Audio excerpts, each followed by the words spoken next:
delovno zakonodajo. Mi je bilo zelo všeč, ker so bile predstavljene stvari, ki jih jaz drugače ne zastopim dosti dobro, nisem jih zastopila do zdaj. In vem, da mi bojo prav prišle v življenju.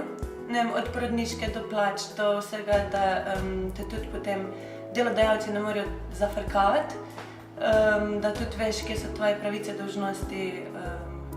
Pri delovno-pravni zakonodaji smo spoznavali razlike med različnimi oblikami pogodbenih razmerij in smo tudi spoznavali, v čem je razlika med bruto in neto plačo, kaj ti delodajalec plačuje.